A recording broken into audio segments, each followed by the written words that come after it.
आनन्दम्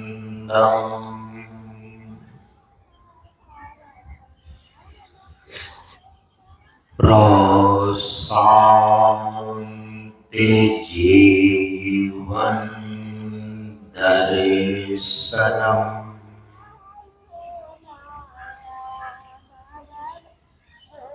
नमो नारायण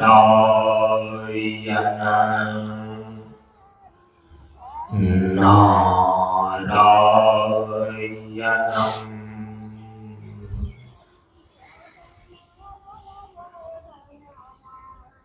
सनातन धर्म के वैदिक परंपरा के अंतर्गत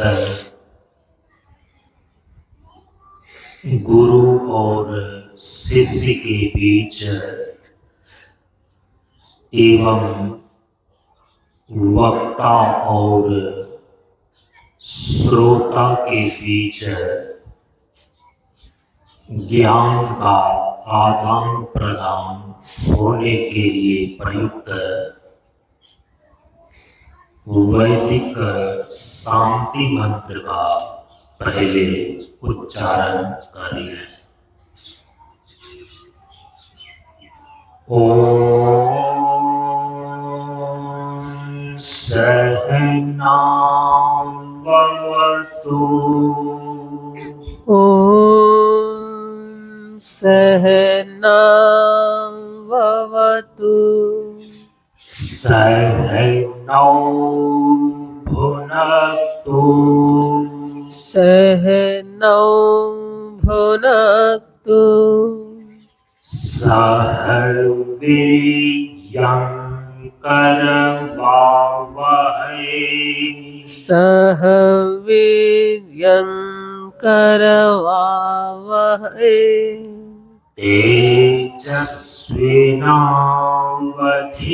तेजस्विनावधीतमस्तु तेजस्विनावधीतमस्तु मा विद्विषावहै मा विद्विषावहै ओम शांति शांति शांति ओम शांति शांति शांति असतो मा सद्गमय असतो मा सद्गमय तमसो मा ज्योतिर्गमय तमसो मा ज्योतिर्गमय मृत्योर्मा अमृतमगमय मृत्योर्मा अमृतमगमय ओम शांति शांति शांति ओम शांति शांति शांति सभी लोग थोड़ी देर के लिए मौन एवं शांत रहे।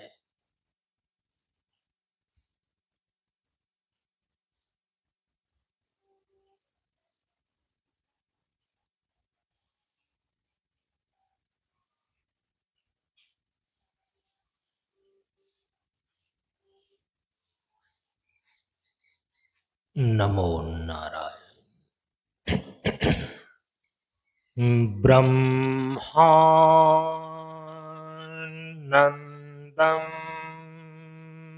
परम सुखदम केवलम ज्ञानमूर्तिम्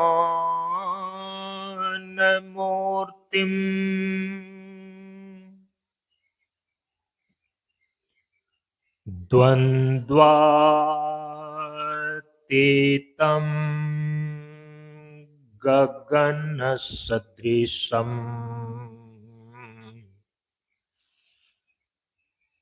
तत्त्वमस्यादिलक्ष्यम्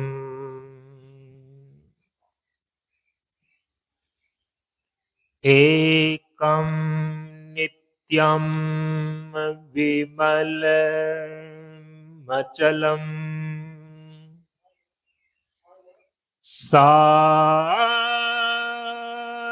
सर्वधि साक्षिभूतम्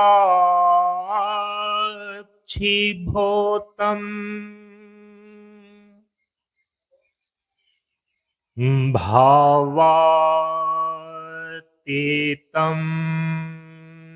त्रिगुणरहितम्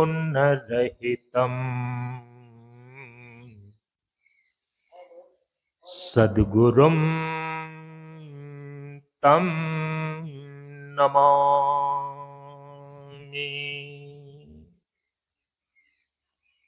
सद्गुरुं तं नमामि।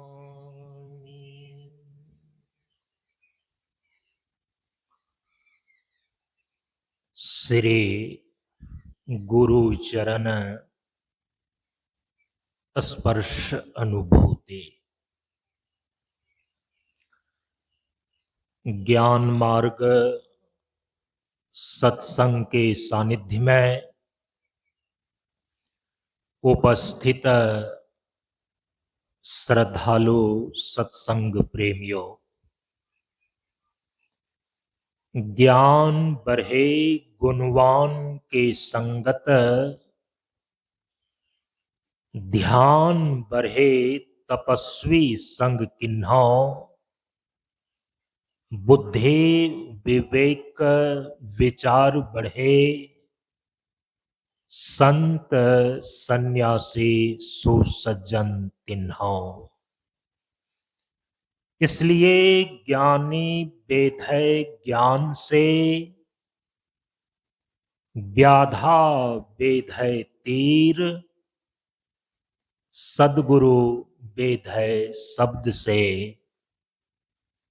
भींगे सकल शरीर। प्रेमियों, हम सभी लोग बिहार प्रांत के समस्तीपुर जिला अंतर्गत मोहिउद्दीन नगर प्रखंड में स्थित शांतानंद मिशन प्रशांत योगाश्रम मनियर मंच पर बाबा शांतानंद के मंच परंपरागत नव संन्यास दिवस के उपलक्ष्य में इस बार कालयुक्त व सिद्धार्थ संवत्सर सन 2025 ईस्वी के 4 दिसंबर से लेकर 10 दिसंबर तक आयोजित 7 दिवसीय ज्ञान मार्ग सत्संग कार्यक्रम के आज 5वें दिन के सत्संग में उपस्थित हैं। हम सभी लोग यहाँ के इस बार के सत्संग सत्र में परम पूज्य गुरुदेव के द्वारा निर्धारित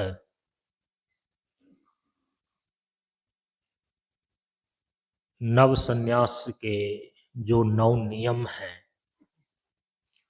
उसी के संदर्भ में विचार कर रहे हैं।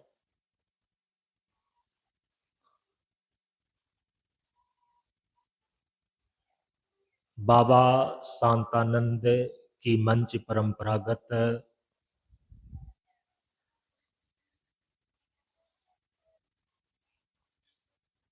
जो नव संन्यास परंपरा के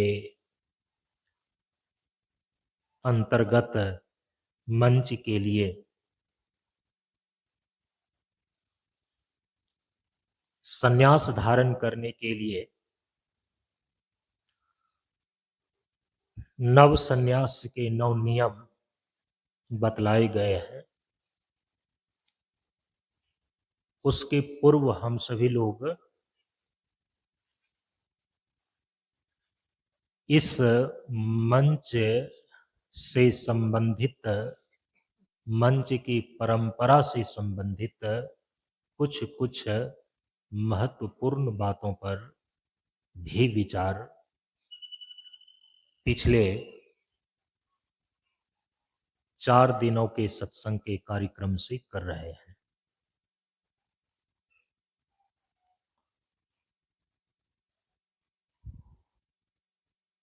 जिस मंच के सानिध्य में हम सभी लोग अपने जीवन का कल्याण प्राप्त करने के लिए अपने जीवन को समर्पित किए हैं, मंच की परंपरा से अपने जीवन को जोड़े हैं, इस मंच परंपरा के विषय में भली भांति जानकारी होनी आवश्यक होती है।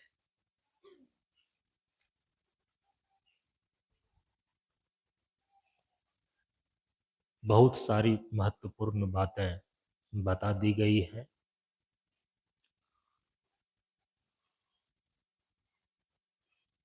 जो लोग नहीं सुन पाए,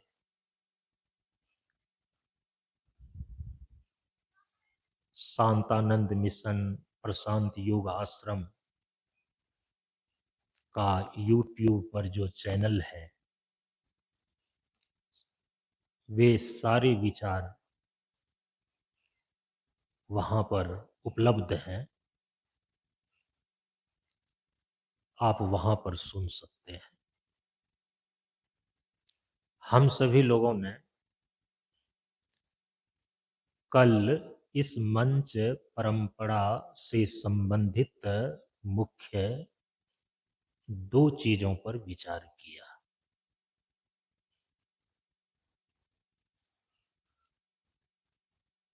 एक तो ये कि भारतीय सभी दर्शन सूत्रों का समन्वय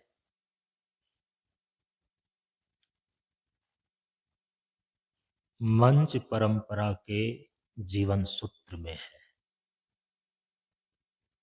और दूसरी बात ये कि इस मंच परंपरा में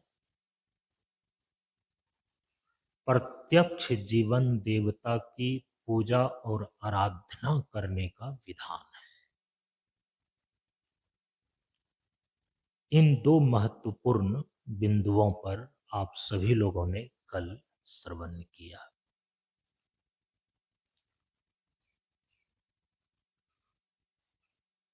कल के पिछले दिन के सत्संग में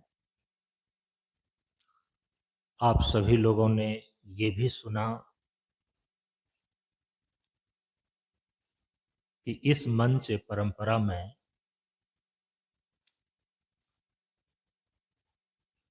चाहे ब्रह्मचारी हो, चाहे गृहस्थ हो, चाहे वानप्रस्थ हो या सन्यासी हो, सबों के लिए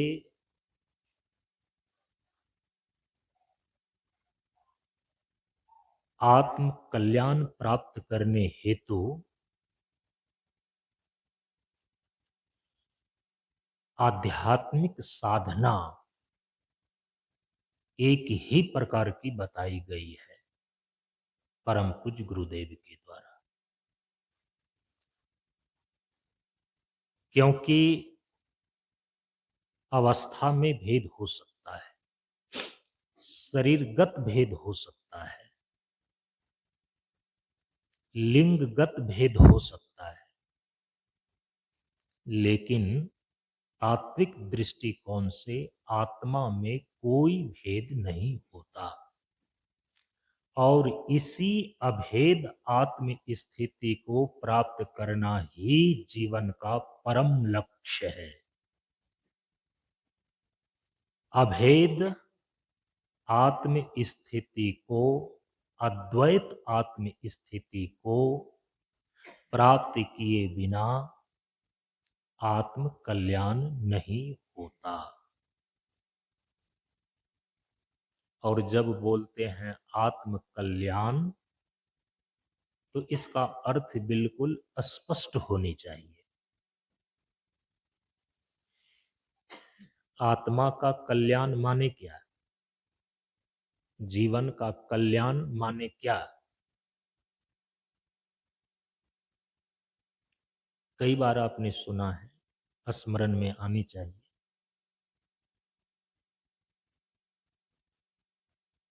जीवन के जो 4 पुरुषार्थ हमारे वैदिक ऋषियों के द्वारा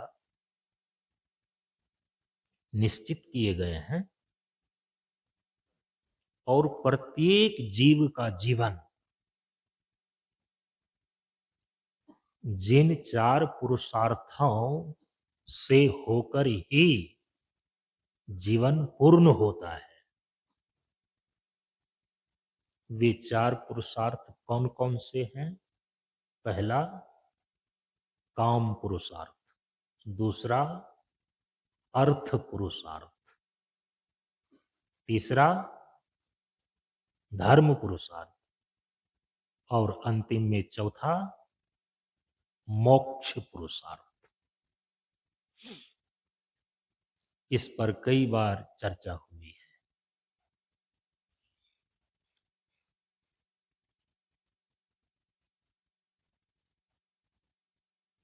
संसार के जितने विषय हैं सबकी अर्थ संज्ञा है हमारे शास्त्रों में। केवल रुपया पैसा को ही अर्थ नहीं बोलते। पृथ्वी, पानी, प्रकाश, पवन, आकाश, गौधन, गजधन, बाजीधन और रतन धन खान, संसार के जितने विषय भोग्य पदार्थ हैं सबकी अर्थ संज्ञा है।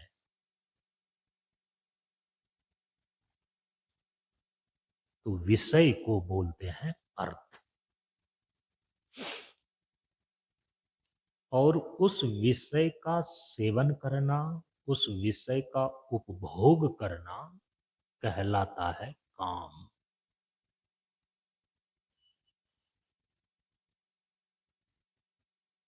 आपका भोजन खाना, आपका मनोरंजन करना, ये सब कुछ काम के अंदर आ जाता है।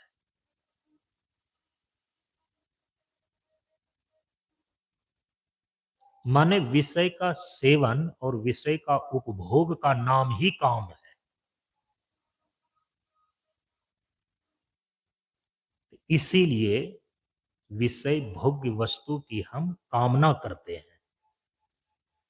ये चीज मिल जाए, इस चीज को हम भोग लें, इसको बोलते हैं सांसारिक कामना।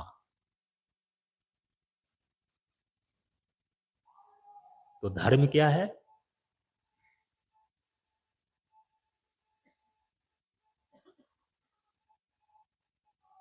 विषय सेवन और त्याग करने की जो शास्त्रीय विधा है उसको बोलते हैं धर्म।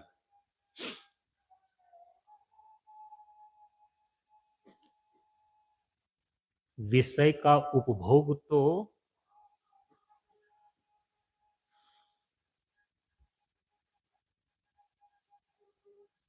आहार, निद्रा, भय, मैथुन इत्यादि के रूप में किसी न किसी रूप में होता ही है।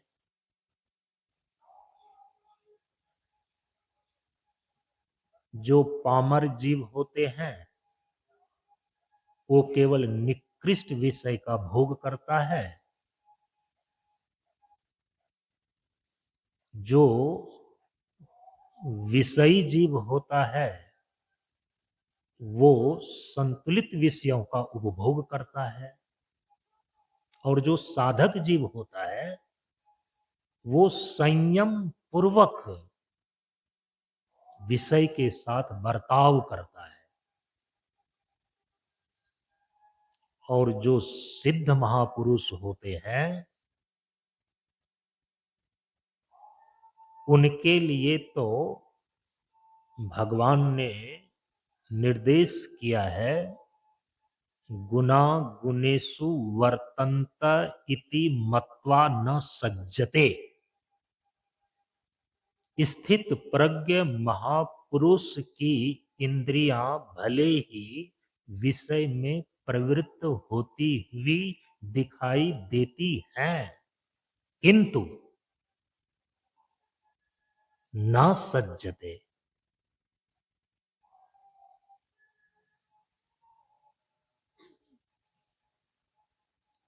गुण का परिणाम रूप इंद्रियां और गुण का परिणाम रूप विषय दोनों का केवल व्यवहार और व्यापार प्रकृति के नियमानुसार चल रहा है। प्रारब्ध वसात जब तक स्थित प्रज्ञ महापुरुष का शरीर है तब तक। इति मत्वा न सज्जते, वह तो अपने स्वरूप भूत आनंद में ही हमेशा और हमेशा ही स्थित रहते हैं।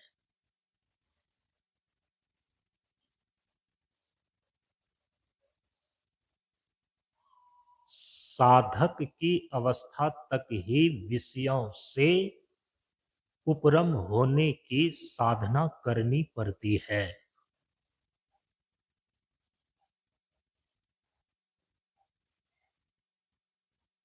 जो स्वरूप भूत आनंद का स्थिति लाभ प्राप्त कर लेते हैं उनको विषय भोग करने की आवश्यकता नहीं पड़ती।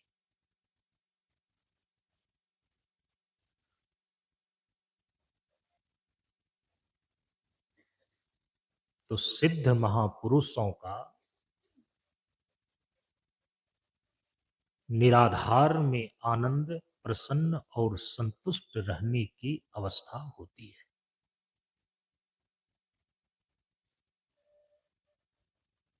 उसके पूर्व साधक की अवस्था में है तो विषय का संयम,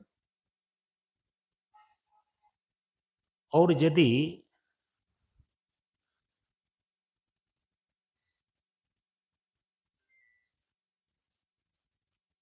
विषयी जीव की कोटि में है वो भी विषय का सेवन करता है, लेकिन उनके विषय का सेवन भी मर्यादा में होता है, कायदे से होता है। विषय सेवन की लंपटता नहीं रहती। केवल विषय का भोग हमें चाहिए, चाहे जैसे भी हो। इस प्रकार की जो विषय लंपटता है, इस प्रकार के विषय भोग करने वाले जीव की पामर संज्ञा है शास्त्रों में।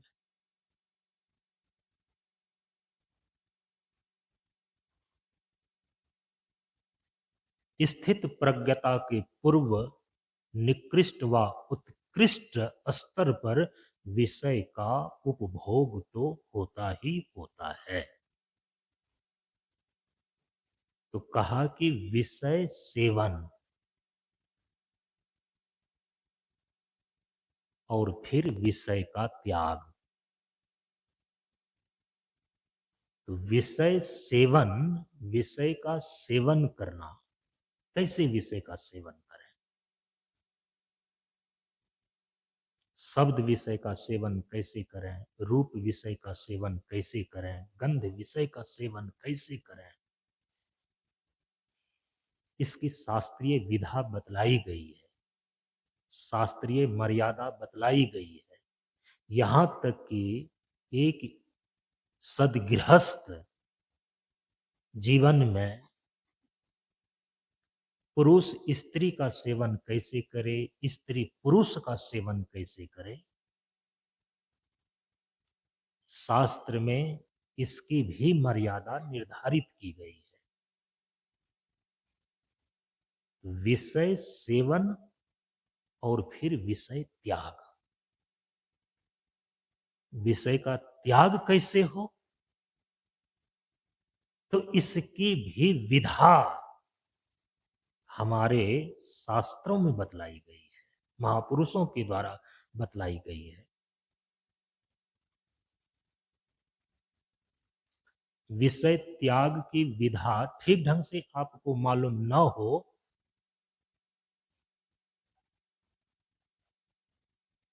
तो बाहर से लगेगा कि विषय वस्तु को हमने छोड़ दिया है,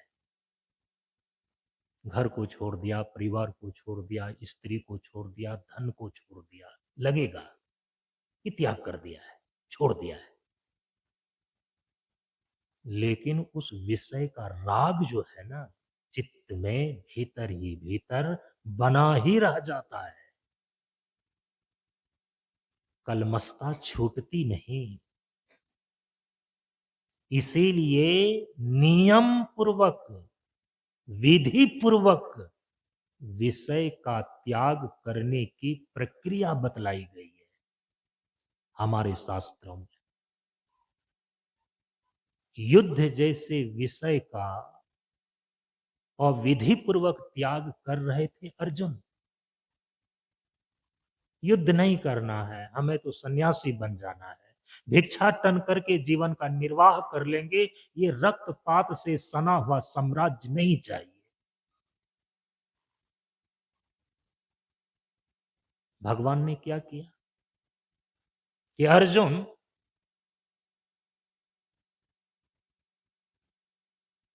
ये परिस्थिति जन्य जो तुम्हारे अंदर तत्काल चित्त में वैराग्य आ रहा है ना,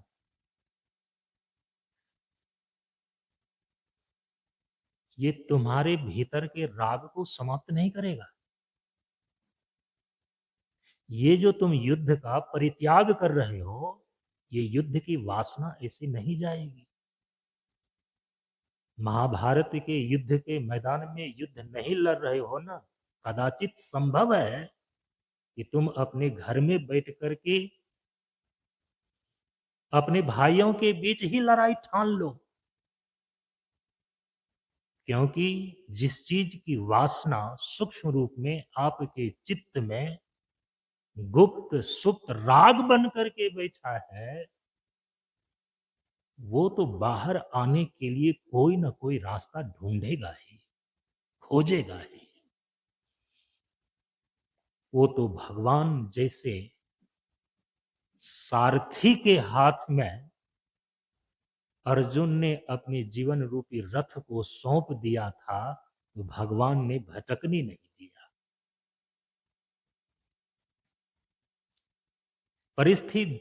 परिस्थिति जन्य वैराग्य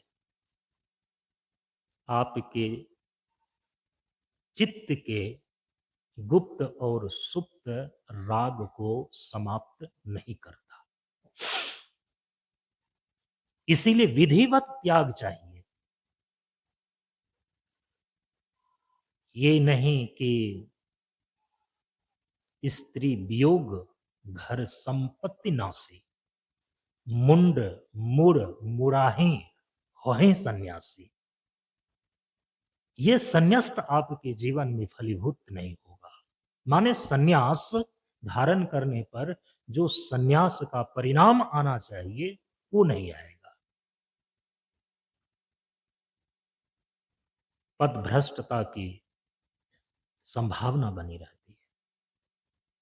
इसीलिए हमारे शास्त्रों में विषय का सेवन करने की यदि विधा बतलाई गई है तो विषय का विधिवत त्याग करने का भी विधान किया गया है।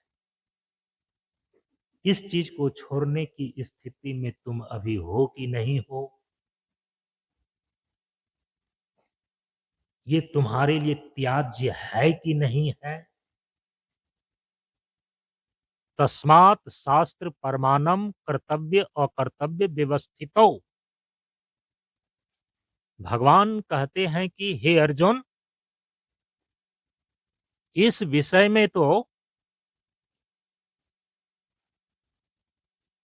केवल तुम्हारी बुद्धि ही अंतिम निर्णायक नहीं होती है। इस विषय में तो विवेकमान महापुरुषों ने जो परिस्थिति निरपेक्ष आत्म स्थिति को उपलब्ध महापुरुष हैं, उन्होंने शास्त्रों में जो निर्देश दे दिए हैं ना, तो वही अंतिम प्रमाण है। तुम्हारी व्यक्तिगत बुद्धि इस चीज में प्रमाण अंतिम निर्णायक नहीं मानी जा सकती। तो इसी को बोलते हैं धर्म।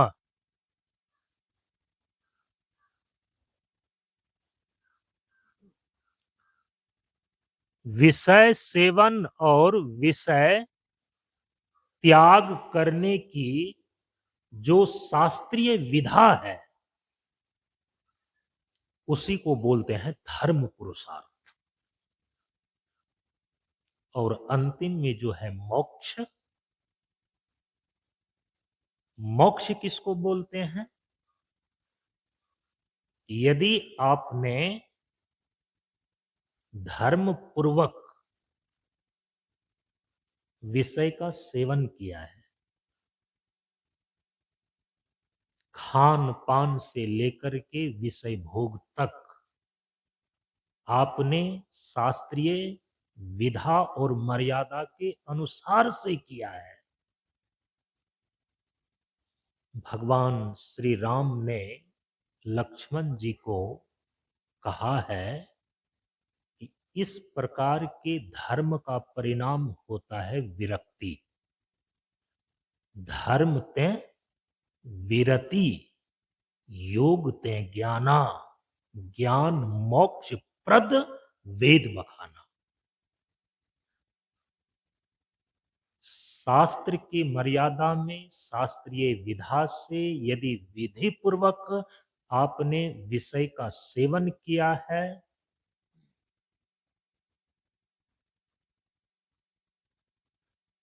तो फिर एक निश्चित समय के बाद शास्त्रीय विधा से उस विषय का त्याग करने में भी आप समर्थ हो जाते हैं। धर्म ते विरति का ये अभिप्राय है भगवान के वचन का। अमर्यादित रूप से मनमाने ढंग से लंपटता पूर्वक यदि विषय की उच्छृंखलता आपके जीवन में बनी है तो अवस्था के ढलने पर बुढ़ापे में वे चीजें दबी रहती हैं, उसका केवल दमन हुआ रहता है, उसका शोधन नहीं हो पाता। गुरुदेव ने इसीलिए कभी प्रवचन में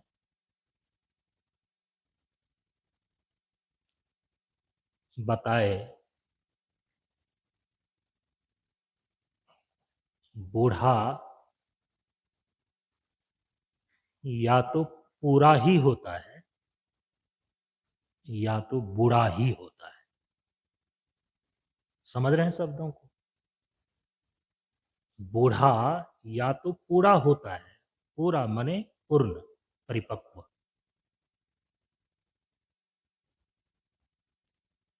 बूढ़ा या तो बूढ़ा ही होता है। और यहां बूढ़ा होने का अर्थ ये है कि उनकी वासनाएं यदि दमित हैं,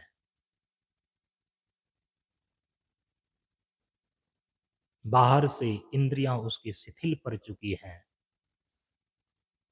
भोग की जो काम्य वस्तुएं हैं उसका अब उपार्जन और उपभोग वो कर नहीं सकता, तो भीतर भीतर ही उनकी वासनाएं जो दमित हैं उनके जीवन को भीतर से खोखला करती जाती है, कमजोर करती जाती है। इसीलिए विषय का सेवन भी विधि पूर्वक हो और विषय का त्याग भी विधि पूर्वक हो।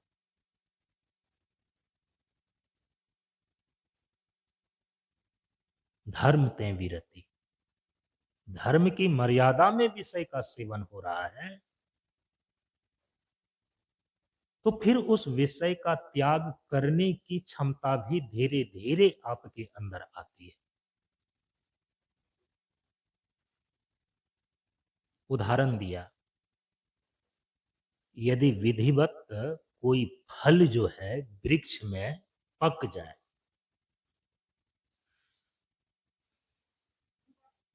तो एक निश्चित समय के बाद क्या करता है, वो फल जो है वृक्ष की डालियों को अपने आप छोड़ देता है, उसका त्याग कर देता है। और जो फल वृक्ष की डालियों में विधिवत परिपक्व नहीं हुआ है, विधिवत फला और पका नहीं है, या तो सूख करके वह लटका रह जाता है, मतलब सूख करके डाली से लटका हुआ ही रह जाता है, आपने देखा होगा। या तो वह उस डाली में लगा लगा ही सड़ जाता है। बेल के पेड़ में कई ऐसे बेल को हमने देखा है, नीचे गिरा भी नहीं और ऊपर जो है डाली से वह सुरक्षित भी नहीं रहा, सड़ गया। लेकिन डाली को वो छोड़ा नहीं, त्याग नहीं हुआ। यदि आपने विषय का सेवन विधि पूर्वक किया है, शास्त्रीय विधा से किया है, शास्त्र की मर्यादा में किया है, वह बल और वेग आपके चित्त में आ जाता है कि एक निश्चित समय के बाद आपका चित्त जो है उस विषय के राग से हटने लगता है, आसक्ति से हटने लगता है। स्वयं जो है ना चित्त पके हुए फल के समान वो डालियों को छोड़ने लगता है। इसको बोलते हैं धर्म ते विरति।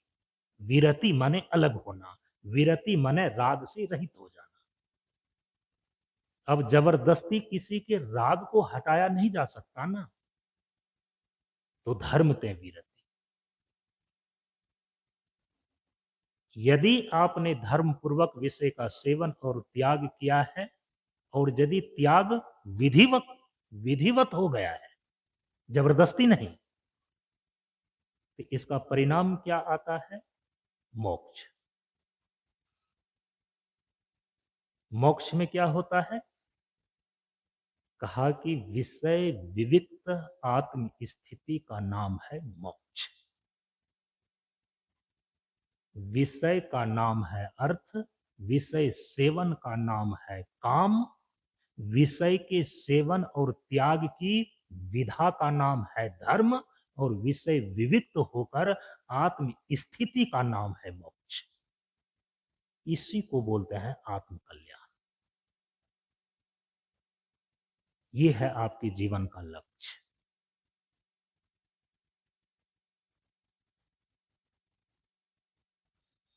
यही जीवन का लक्ष्य क्यों है? विषय विविक्त होकर हम आत्म स्थिति में आ जाएं, आत्म स्थिति उपलब्ध हो जाए, यही आत्म कल्याण की स्थिति क्यों मानी गई? यही जीवन का कल्याण क्यों माना गया? जीवन का परम पुरुषार्थ तो मोक्ष है ना। इसी मोक्ष को तो आत्म कल्याण बोलते हैं। परम पूज्य गुरुदेव क्या कहते हैं? मोक्ष को कई बार बताया हूं, जीवन की पूर्णता। जीव निरंतर गति कर रहा है, प्रयत्न कर रहा है। तो जीव के द्वारा, पुरुष मात्र के द्वारा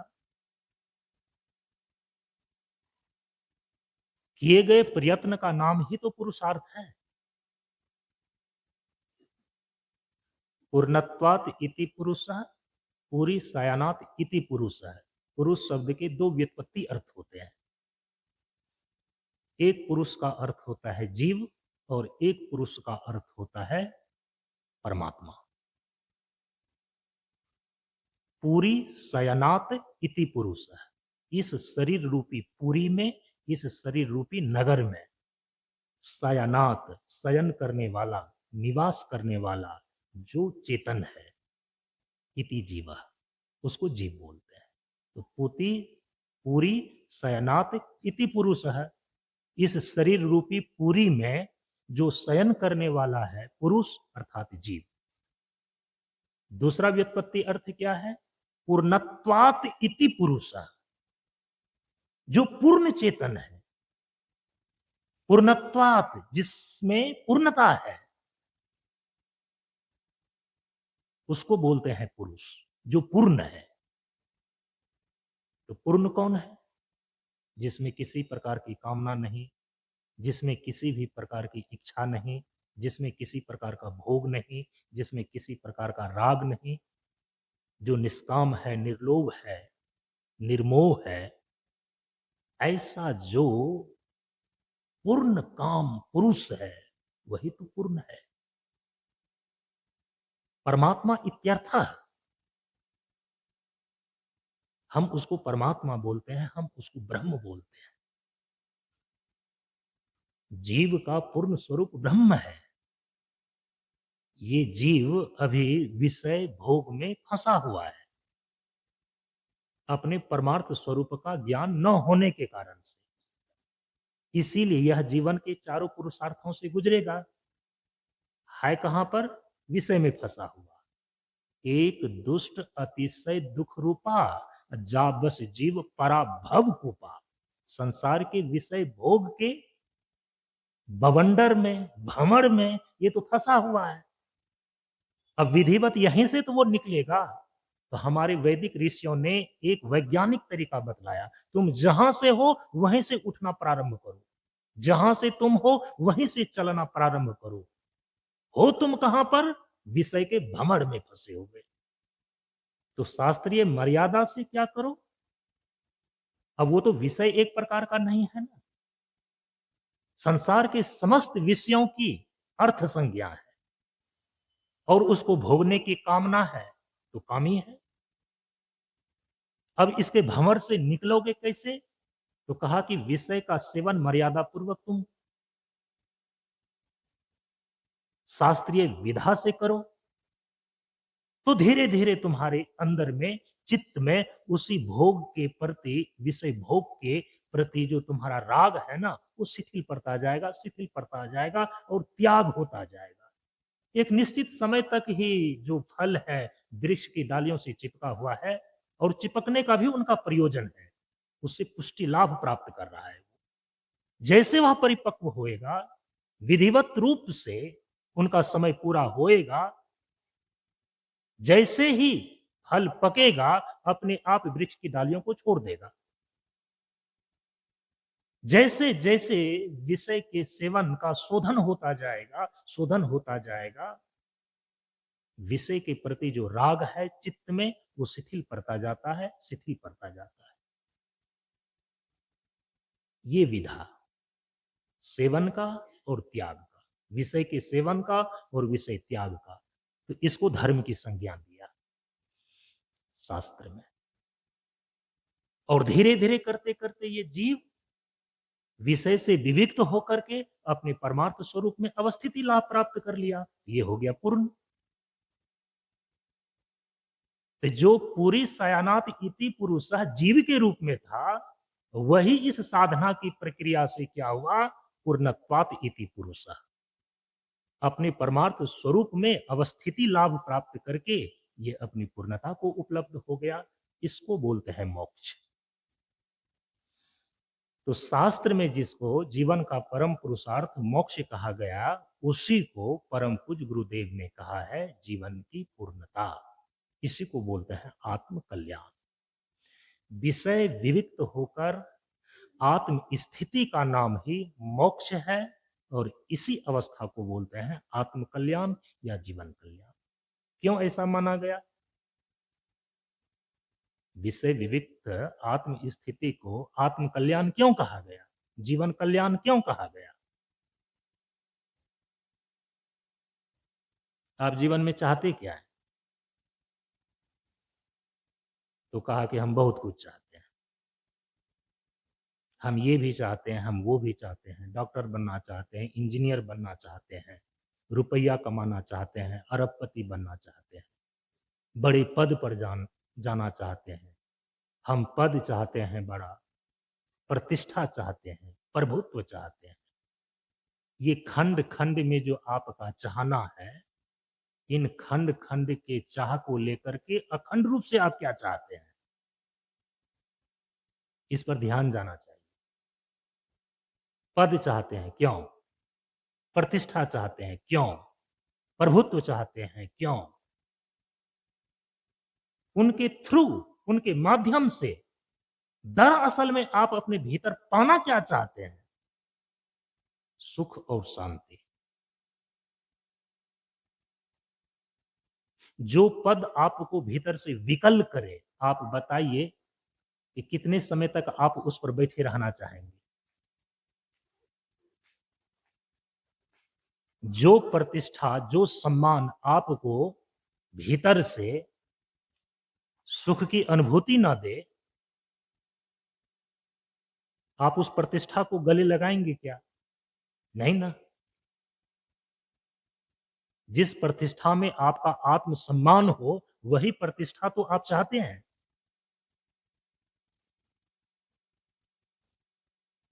जिस प्रभुत्व में आत्मग्लानि हो, जिस प्रभुत्व में आपको सुख का ही अनुभव नहीं हो, वो प्रभुत्व कैसा? हम दरअसल में चाहते हैं अपने जीवन में शाश्वत सुख। हम अपने जीवन में चाहते हैं अखंड शांति। इसी को कहा गया है, जब शांति शब्द बोलते हैं ना, इसको भी थोड़ा सा गंभीरता से समझनी चाहिए। शांति का अर्थ होता है, परम पूज्य गुरुदेव ने इसका संधि विच्छेद किया, साम जोर ती बराबर शांति। अब इस संधि विच्छेद के अनुसार से अलग अलग धरातल पर अलग अलग अर्थ निकल करके आते हैं, लेकिन एक अर्थ ये भी है, साम जोर ती का अर्थ होता है, ती माने तीन प्रकार के, और साम माने संताप। साम का अर्थ समन भी होता है, साम का अर्थ संध्या भी होता है।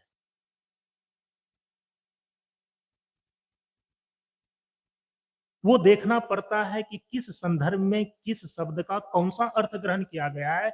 इसके लिए तो थोड़ा आपको व्याकरण के जानकार होने होंगे, नहीं तो फिर हमारे शास्त्र के स्वाध्याय करने में आचार्य की क्यों आवश्यकता होती, गुरु की क्यों आवश्यकता होती? आप अपने से भी शास्त्र को पढ़ करके उसका अर्थ लगा सकते थे। ऐसा नहीं होता है ना। किस संदर्भ में किस शब्दों का कौन सा अर्थ ग्रहण किया गया है, ये प्रकरण के हिसाब से देखना पड़ता है। तो साम जो ती बराबर शांति होता है, तो साम का अर्थ तो सामान्य रूप से संध्या भी है। साम माने संध्या, एक साम का अर्थ होता है समन, और एक साम शब्द संताप के भी अर्थ में प्रयुक्त होता है।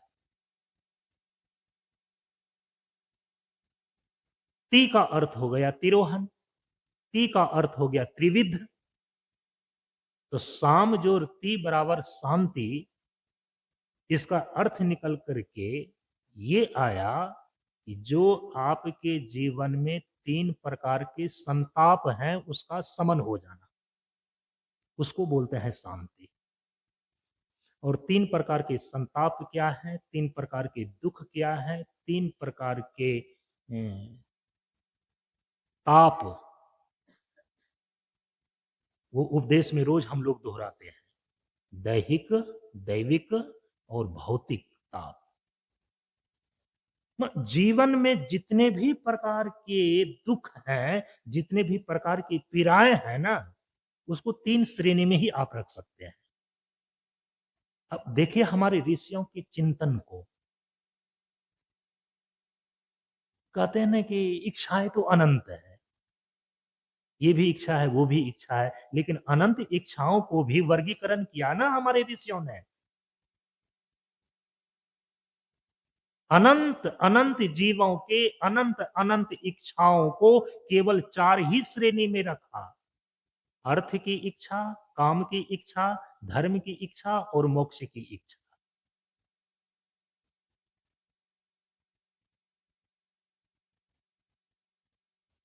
पुरुष मात्र की जो इच्छा का विषय है, हम उसको बोलते हैं पुरुषार्थ ना। तो अनंत अनंत जीवों के अनंत अनंत इच्छाओं को भी हमारे तत्वदर्शी महापुरुषों ने 4 भागों में वर्गीकृत कर दिया, जिनको हम पुरुषार्थ चतुष्टय बोलते हैं, अर्थ, धर्म, काम और मोक्ष। उसी प्रकार से लोग कहते हैं कि दुख भी कई प्रकार के हैं, इस चीज से हमको दुख मिल रहा है, उस चीज से हमको दुख मिल रहा है, कुछ शारीरिक पीड़ाएं हैं, कुछ मानसिक संताप हैं। अरे कितना दुख गिनाए आपको, ये कहते हैं लोग। हजारों दुख हैं हमारे, लेकिन आपके उन अनगिनत दुखों को भी सांख्य दर्शन के अंदर 3 ही श्रेणी में उसको वर्गीकृत कर दिया गया है। एक है आधि दैविक, दूसरा है आधि भौतिक और तीसरा है आध्यात्मिक, जिसको कि परम पूज्य गुरुदेव यहां उपदेश में कह रहे हैं दैहिक, दैविक और भौतिक। आपके शरीर में जो पीड़ा होती है ना, उसको दैहिक दुख बोलते हैं, चाहे वह ज्वर के कारण से हो, चाहे पेट दर्द के कारण से हो, चाहे इस शरीर के कटने पिटने से हो। शरीर में जो पीड़ा आपको हो रही है, उन समस्त पीड़ाओं को बोलते हैं दैहिक दुख।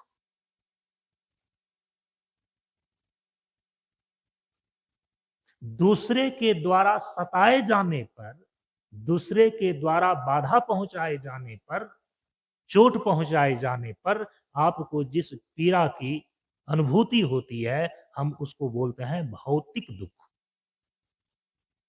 भौतिक साधनाओं के अभाव से जो आपको दुख की अनुभूति होती है, हम उसको बोलते हैं भौतिक दुख। जो दुख बाहर से दूसरे के द्वारा हमें मिलता है, भौतिक साधन के अभाव के कारण से जो दुख हमें प्राप्त होता है,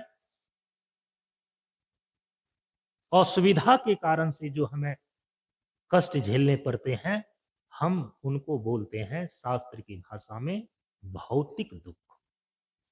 और तीसरा है दैविक। न शरीर में किसी प्रकार का कोई कष्ट है, न रोग है, न चोट है, बाहर से भी कोई व्यक्ति हमको सता नहीं रहा है, हिंसक पशु परेशान नहीं कर रहा है, साधन सुविधा का अभाव नहीं है, लेकिन फिर भी प्राकृतिक घटना के कारण से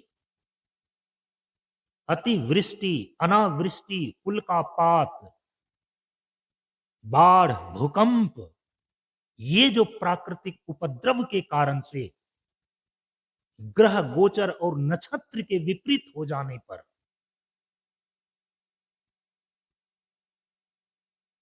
ये जो बाहर की प्राकृतिक समष्टि रूप से आपको दुख की प्राप्ति होती है, पीड़ा की प्राप्ति होती है, उसको बोलते हैं दैविक दुख। तो आपके जीवन के सारे दुखों को इसी 3 श्रेणी में देखा गया, बांटा गया। इसी को बोलते हैं त्रिविध संताप, आधि दैविक, आधि भौतिक और आध्यात्मिक। दैहिक, दैविक, भौतिक ताप। इन 3 प्रकार के संतापों का, इन 3 प्रकार के दुखों का सदा के लिए समन हो जाना, शांत हो जाना, शांति कहलाती है।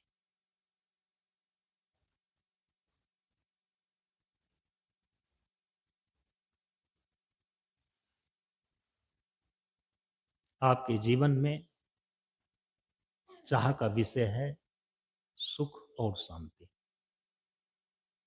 पद के द्वारा, प्रभुत्व के द्वारा, प्रतिष्ठा के द्वारा हम अपने जीवन में सुख और शांति ही तो चाहते हैं।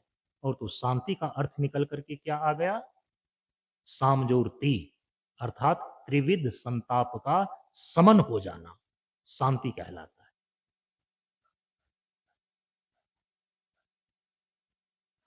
हमारे यहां पर जो है ना, दुखों की निवृत्ति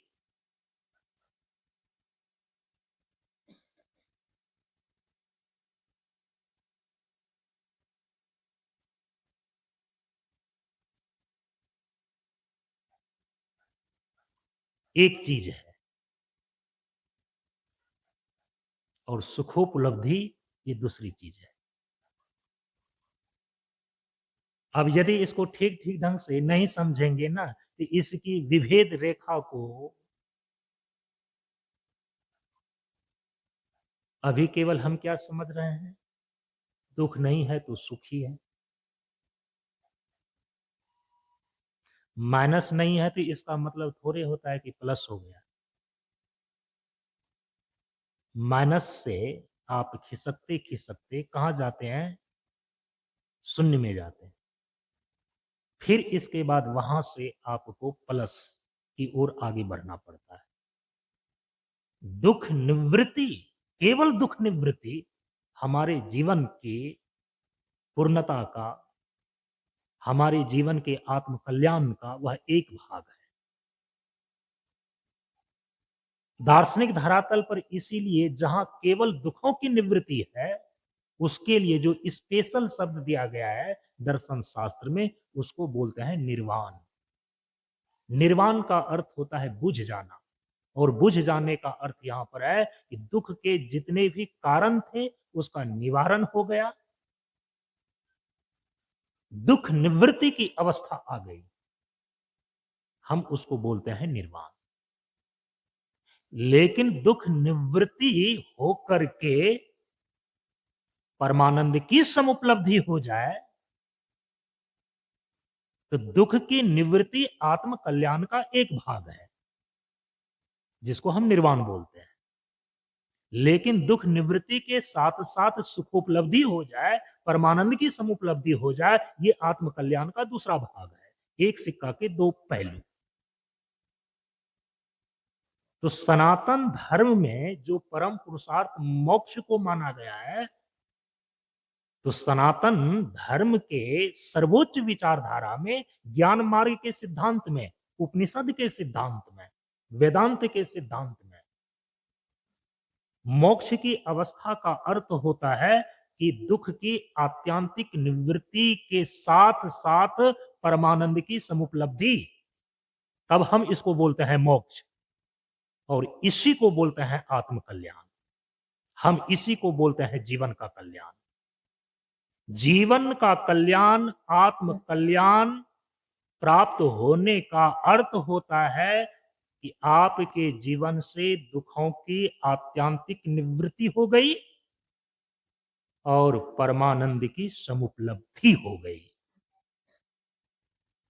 हम अपने जीवन में दुख को नहीं चाहते हैं, हम अपने जीवन में सुख को ही अभिष्ट मानते हैं। अच्छा, हम दुख नहीं चाहते हैं, दुख को पसंद नहीं करते हैं, क्षण प्रति क्षण हम दुख और दुख देने वाली चीजों का हमेशा प्रतिकार करते हैं। क्यों? हमारा अभिष्ट सुख ही क्यों है? हम क्षण प्रति क्षण सुख ही क्यों चाहते हैं? उसका एक ही उत्तर है, और उसका उत्तर एक ये है कि चूंकि हमारा वास्तविक स्वरूप जो है ना, वो आनंद है। हम वस्तुतः सुख स्वरूप हैं, हम वस्तुतः आनंद स्वरूप हैं। तो चूंकि सतचित आनंद स्वरूप हम स्वयं हैं, लेकिन अपने स्वरूप में अवस्थिति न होने के कारण से, अज्ञानता और विवेक के कारण स्वरूप में अवस्थिति नहीं है, बल्कि स्वरूप से विरूप जो अनात्म जड़ पदार्थ है, उसी के संग साथ हो गया है ये जीव। जो इसका स्वरूप नहीं है, जो स्वरूप के विरूप चीजें हैं, उन्हीं अनात्म पदार्थों के संग साथ हो जाने के कारण, तदात्म्यापन्न हो जाने के कारण, उसी के भंवर में फंस जाने के कारण सतचित आनंद स्वरूप होता हुआ भी यह जीव सुख की कामना करता है, मृत्युंजय जीवन की कामना करता है, अखंड विज्ञान की कामना करता है। हम दुख का प्रतिकार इसीलिए करते हैं कि दुख हमारा स्वरूप नहीं है, दूसरा और कोई उत्तर नहीं है। और ये जो अभी आपको उत्तर दिया जा रहा है ना, ऐसा नहीं है कि ये उत्तर जो है कि एक दो ही मिनट में या एक दो दिन में जीवन विज्ञान के अंदर आया है। हमारे ऋषियों को इसका उत्तर ढूंढने में, इस उत्तर तक पहुंचने में लाखों वर्ष के समय लग गए हैं। वो तो उनकी परंपरा है, उनकी ज्ञान परंपरा है, और उस ज्ञान परंपरा से हम सभी लोग संबद्ध होने के कारण से जो उन्होंने वर्षों वर्ष में जिस जीवन विज्ञान के रहस्यों को खोजा है, मिनटों मिनट में बात कर लेते हैं। कोई पूछे कि तुम दुख क्यों नहीं चाहते हो,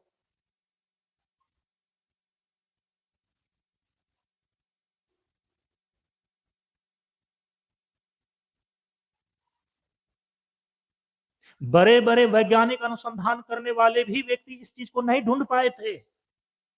वैज्ञानिक रिसर्च के अंदर अभी तक ये नहीं आ सकी है कि हम दुख क्यों नहीं चाहते हैं। समझ रहे हैं इस चीज को? सुख दुख की व्याख्या वैज्ञानिक खोज के अंदर है ही नहीं। सुख दुख की व्याख्या जो है वो तो हमारा तत्वदर्शी महापुरुष दर्शन शास्त्र में करते हैं।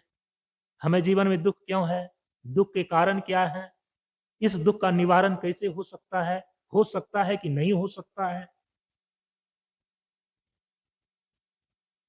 जीवन में हम दुख नहीं चाहते हैं क्योंकि दुख हमारा स्वरूप नहीं है। वास्तव में वो दुख जो है ना, आगंतुक है। वो किसी न किसी कारण से आरोपित है, कल्पित है, बाहर से थोपा गया है, माना गया है। मान मान बंधन में आयो। भूत होता नहीं है, लेकिन वो भूत की मान्यता जब दिलो दिमाग में छा जाती है, बैठ जाती है ना, तो शरीर कांपने लगता है, प्राण सूखने लगता है। दुख है आगंतुक, हमारा स्वरूप नहीं है। और यदि दुख हमारा स्वरूप होता तो कोटि कोटि उपाय करके, कोटि कोटि युगों में भी इसको दूर नहीं किया जा सकता था। जर चेतन की ग्रंथि पड़ गई, यद्यपि मृषा छूटत कठिनाई।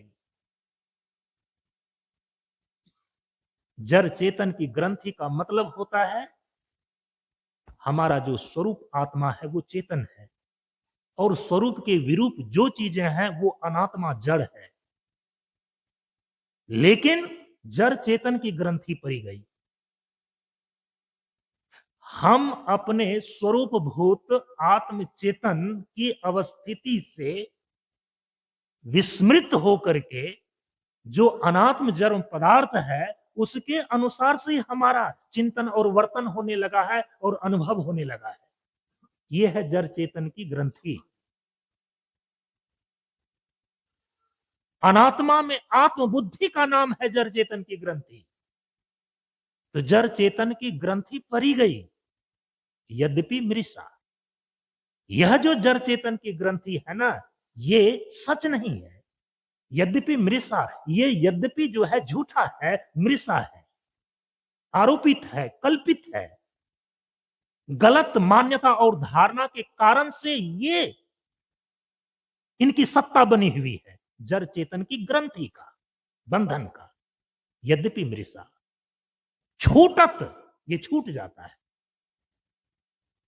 यदि जड़ चेतन की ग्रंथि सच होती, सत्य होती, तो सत्य तो उसे कहते हैं जिसका कभी नाश ना किया जा सके, जिसको बदला ना जा सके।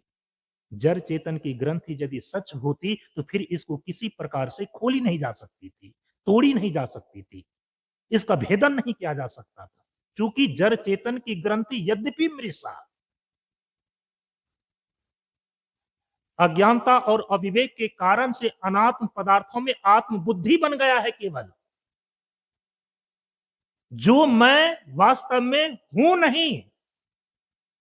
अविवेक के कारण से, अज्ञानता के कारण से मैंने अपने आप को वही मान लिया है। इसको बोलते हैं अनात्मा में आत्मबुद्धि कर लेना, जड़ चेतन की ग्रंथि को पैदा करना। यद्यपि मृषा, ये झूठा है, ये मिथ्या है, इसीलिए छूटत, ये छूट जाएगा। जड़ चेतन की ग्रंथि खुलती है, खुल जाएगी। जड़ चेतन की ग्रंथि का भेदन होता है, इसका भेदन हो जाएगा, लेकिन आसानी से, कठिन नहीं, असंभव नहीं है, लेकिन कठिन अवश्य है। क्यों कठिन है? जो बंधन दिखता हो, बाहर सचमुच में बंधन पड़ा हुआ हो, तो उसको देखना, समझना और खोलना आसान है। जैसे कि एक गाय एक खूंटी से बंधी हुई है, गाय खूंटी से रस्सी के द्वारा बंधी हुई है, ये बंधन दिखता है और उसको खोलना आसान है। लेकिन जो ग्रंथि आपको दिखती ही नहीं है, माने एक अज्ञात बंधन से यह जीव बंधा हुआ है, कर्म के बंधन से, कामना के बंधन से, अविद्या के बंधन से। और वो बंधन यदि गुरु दृष्टि ना दे, शास्त्र दृष्टि ना दे, आपको जीवन भर दिखाई भी नहीं पड़ेगा। आपको कोई बांध करके रखा है खूंटा से, क्या गाय की भांति, लेकिन फिर भी आप संसार के पीछे दौड़ रहे हैं कि नहीं? ये सच है कि नहीं? कौन चीजें आपको संसार के पीछे, विषयों के पीछे, अनात्म पदार्थों के पीछे दौड़ा रही है? आपकी कामना आपको दौड़ा रही है ना, आपको आपका कर्म ही आपको कर्म करने के लिए विवश कर रहा है ना। थोड़ा सा भी विचार करें, ये बातें समझ में आने लगती है।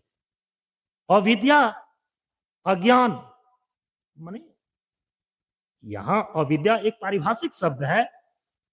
स्वरूप अज्ञानम इति अविद्या, हमारा जो वास्तविक स्वरूप है उसी का अज्ञान, इसका नाम है अविद्या। ऐसे तो पढ़ने लिखने के लिए हम बहुत पढ़े लिखे हुए हैं, लेकिन स्वरूप के ही विषय में हम अभी नहीं जान रहे हैं कि वास्तव में मैं कौन हूं, और यदि हूं तो हमारी अवस्थिति उसमें नहीं है। सुनते हैं कि मैं तो ब्रह्म हूं, ब्रह्मास्मि की अनुभूति है क्या?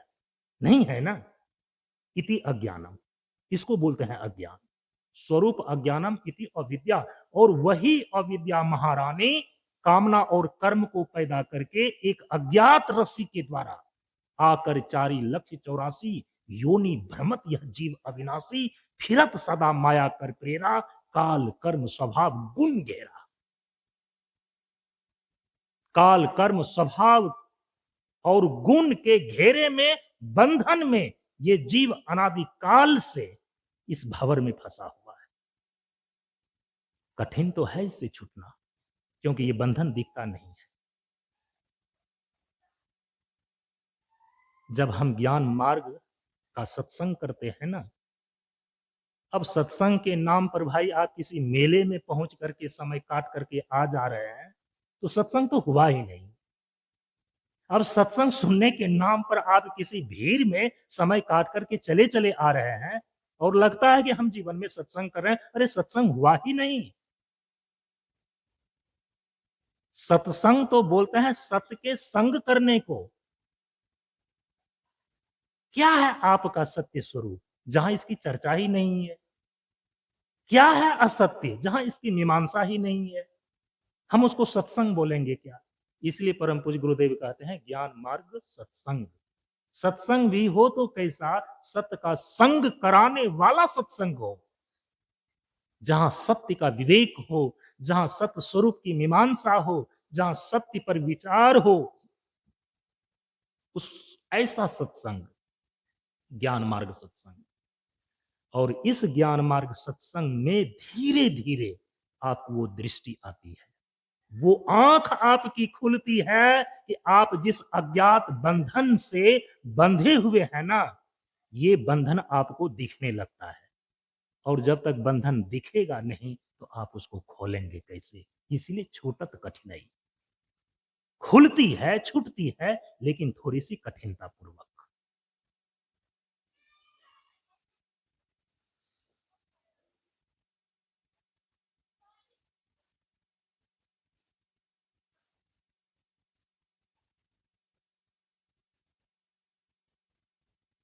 अनात्मा में आत्म बुद्धि का हो जाना ही जड़ चेतन की ग्रंथि है।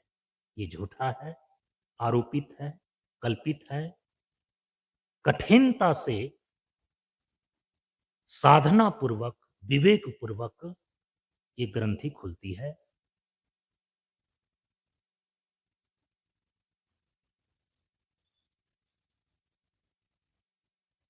और ये जो ग्रंथि का भेदन हो करके, ग्रंथि का छेदन हो करके जब यह जीव अपने ही वास्तविक स्वरूप में अवस्थिति लाभ प्राप्त करता है, इनका स्वरूप है सत्य, चित्त, आनंद। दुख तो कहीं पर है ही नहीं। तो दुख है आगंतुक, दुख है आरोपित, दुख है कल्पित, दुख है अज्ञानता के कारण, दुख है गलत मान्यता के कारण, दुख है जड़ चेतन की ग्रंथि के कारण। आप तो वस्तुतः सत्य हैं, आप वस्तुतः चित्त हैं, आप वस्तुतः आनंद हैं, आप सच्चिदानंद स्वरूप हैं। इसीलिए परम पूज्य गुरुदेव कहते हैं परम प्रभु स्वज्ञान जी का जीवन होवे ज्ञान। इस जीव को अपने जीवन में यही स्वरूप बोध हो जाए तो दुख आपका स्वरूप नहीं, इसलिए क्षण प्रति क्षण आप उसका प्रतिकार करते हैं, उसको दूर करना चाहते हैं। सुख आपका स्वरूप है, चित्त आपका स्वरूप है, आनंद आपका स्वरूप है, इसलिए क्षण प्रति क्षण आप सुख को चाहते हैं, सुख ही आपका अभिष्ट है। और ये चीजें जब तक पूरी नहीं हो जाती है तो जीवन में आत्म कल्याण की स्थिति नहीं मानी गई। आप दुख नहीं चाहते हैं, सदा के लिए नहीं चाहते हैं। दुख को दूर करना चाहते हैं, दुख को सदा के लिए दूर करना चाहते हैं। जब तक सदा के लिए दुख दूर ना हो जाए, दुखों की आत्यांतिक निवृत्ति ना हो जाए, तो जीवन का कल्याण कहां हुआ? आत्म कल्याण की स्थिति नहीं हुई। आप क्या चाहते हैं? सुख। कैसा सुख चाहते हैं? नित्य सुख। कैसे इसकी परीक्षा करेंगे? जैसे ही सुख और सुखद परिस्थिति हमारे जीवन में उपस्थित होती है, हम चाहते हैं ये सुख और ये सुखद परिस्थिति किसी कीमत पर ये ना जाए। लेकिन जो सुख और सुखद परिस्थिति आप जीवन में लाए हैं ना, वो परिस्थिति जन्य है। वो किसी साधन पर निर्भर है और वो साधन है अनित्य। तो जो अनित्य चीजें हैं उसका नाश होना, उसका खिसकना, उसका परिवर्तन हो जाना अवश्यंभावी है। प्रकृति का नियम है, प्रकृति परिवर्तनशील है। इसीलिए जो सुख और सुखद परिस्थिति आपके जीवन में आती है, जिसको आप किसी कीमत पर खोना नहीं चाहते, लेकिन वह सुख और सुखद परिस्थिति अन्य साधनों पर निर्भर होने के कारण से वो सुख और सुखद परिस्थितियां चली ही जाती है। सुख का किसी भी कीमत पर खोने की इच्छा न होना इस बात को सिद्ध कर देता है कि आप नित्य सुख चाहते हैं, शाश्वत सुख चाहते हैं। और नित्य शाश्वत सुख व्यक्ति को किसी अनित्य पदार्थ से तो नहीं मिलेगा, अनात्म पदार्थ से तो नहीं मिलेगा, परिवर्तनशील और नाशवान वस्तु से तो नहीं मिलेगा, चाहे आप उसका कितना ही जमावड़ा कर लें। बदलेगा, आपको विचलित करेगा, परिवर्तित होएगा, आपको विक्षेपित करेगा। इसीलिए कहा कि जो शाश्वत सुख है ना, जो नित्य सुख है ना, वो और किसी विधि से प्राप्त किया ही नहीं जा सकता। क्यों आपको घुमा फिरा करके लटका करके रखा जाए, सीधे सीधी क्यों ना बात किया जाए। आत्म सुख जो नित्य सुख स्वरूप है उसी से तो मिलेगा ना। नाशवान वस्तु, अनित्य वस्तु से कितना ही लगाव रखें, कितना ही उसको इकट्ठा कर लें, एक दिन वो तो परिवर्तित हो जाएगा। तो आपका सुख यदि उस पर निर्भर है तो आपका सुख शाश्वत कैसे होगा।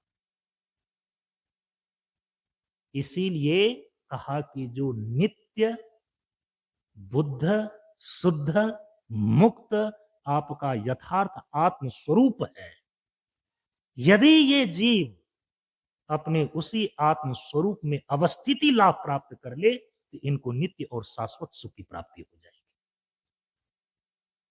इसीलिए कहा विषय विविक्त आत्म स्थिति का नाम है आत्म कल्याण।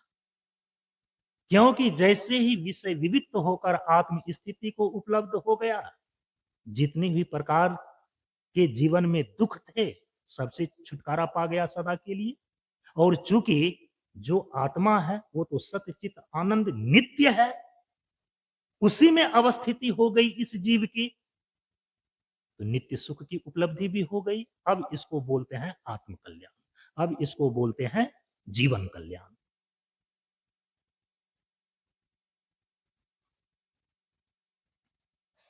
आत्म कल्याण के लिए जो आध्यात्मिक साधना है वह 150 प्रकार की तो हो नहीं सकती ना।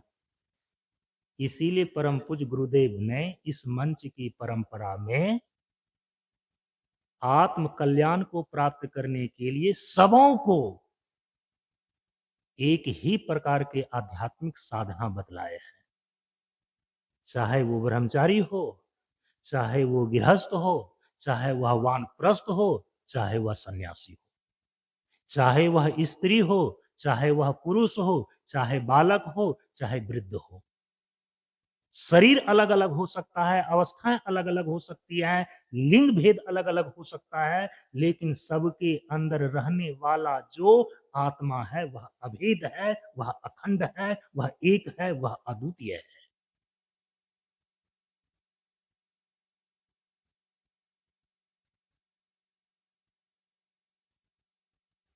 जितने भी प्रकार की आप साधना कर रहे हैं उस साधना का एक ही लक्ष्य है, अभेद आत्मा की स्थिति प्राप्त करना। त्याग विवेक अभेद रहे जब आपन जीवन साधन किन्ना हो। भेद सर्वदा शांत भाव हो। जितने भी प्रकार के भेद हैं, शरीर को लेकर के, जाति को लेकर के, लिंग को लेकर के, और जितने भी प्रकार के भेद शास्त्रीय रूप से और फिर व्यवहारिक रूप से खड़े किए जा सकते हैं, वे समस्त भेद भेद सर्वदा शांत भाव। और उससे क्या होगा? सम्मुख जीव महान। ये जीव अपने स्वरूप की ओर उन्मुख होगा। जितना भेद में फंसे हुए रहेंगे उतना ही आप विभक्त होते रहेंगे। जैसे जैसे ये भेद और भिन्नता चेतना की अंतर्मुखी होने पर जैसे जैसे आप भीतर जाते हैं, जैसे जैसे आप भीतर जाते हैं, वैसे वैसे भेद छूटता जाता है। आप अनुभव करेंगे आपकी चेतना संसार में बिखरी हुई है, तो कितने भागों में बटी हुई है। कभी इसको देख रही है भिन्न रूप से, कभी उसको देख रही है भिन्न रूप से, कभी उसको देख रही है भिन्न रूप से। यदि अपनी सारी चेतनाओं को एकाग्र करके समेट करके आप शरीर पर ही ले आए, तो बाहर की सारी भिन्नता, सारे भेद तो वहीं पर छूट गया। अब केवल आपका शरीर रह गया। और यदि ये और साधना के द्वारा अपनी चेतना को अंतर्मुखी कर ले, तो आपके शरीर पर जो अंग प्रत्यंग का भेद बना हुआ है, ये आंख है, ये कान है, ये नाक है, ये हाथ है, ये पैर है, ये शरीरगत भिन्नता भी तो समाप्त हो जाएगी। आप सूक्ष्म शरीर में चले जाएं, तो स्थूल शरीरगत जितने भी अंग प्रत्यंग का भेद है, आप उसे छूट गए ना। अब स्थूल शरीर से ज्यों ही सूक्ष्म शरीर में जाते हैं, तो सूक्ष्म शरीर में भी कुछ सूक्ष्म शरीरगत भेद है, लेकिन बाहर के भेद से वहां का भेद बहुत कम है।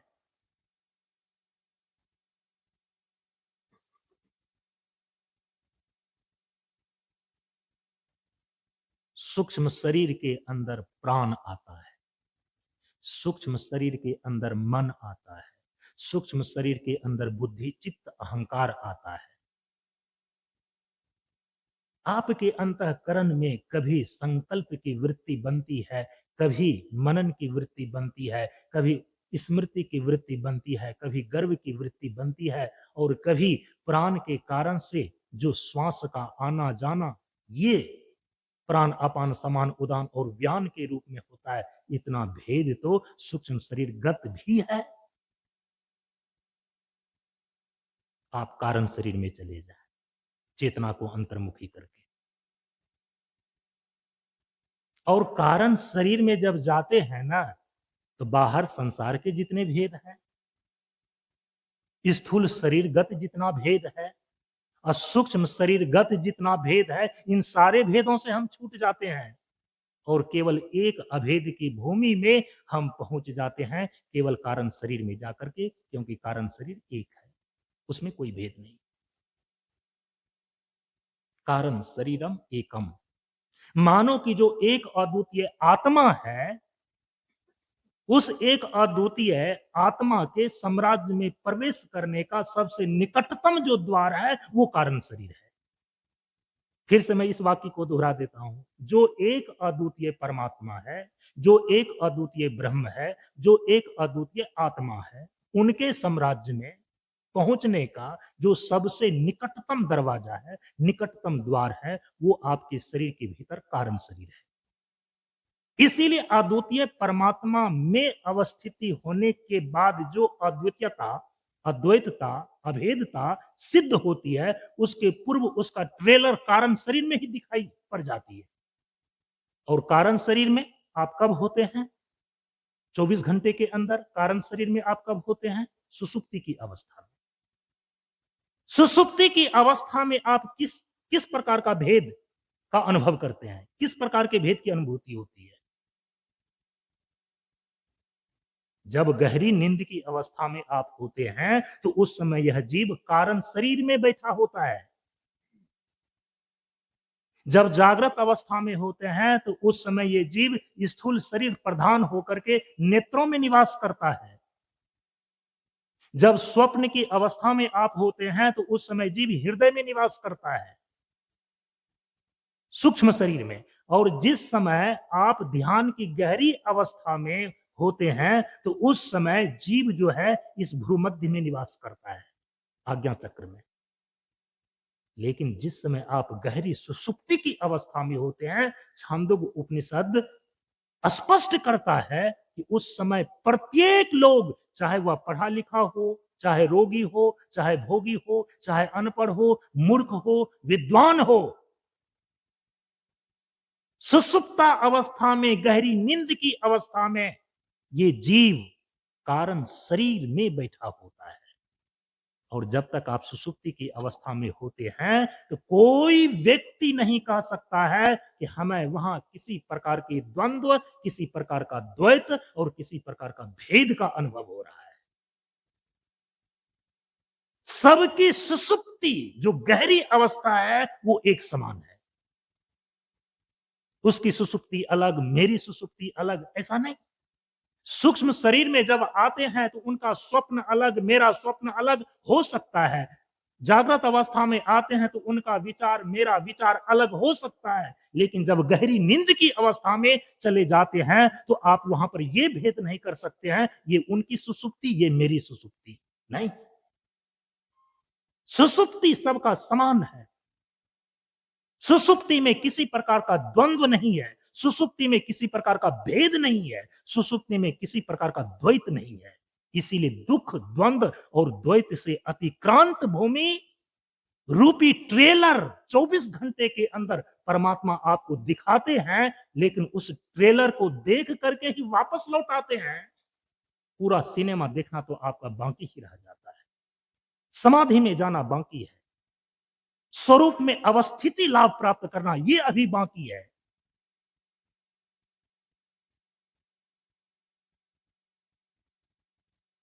भेद सर्वदा शांत भाव।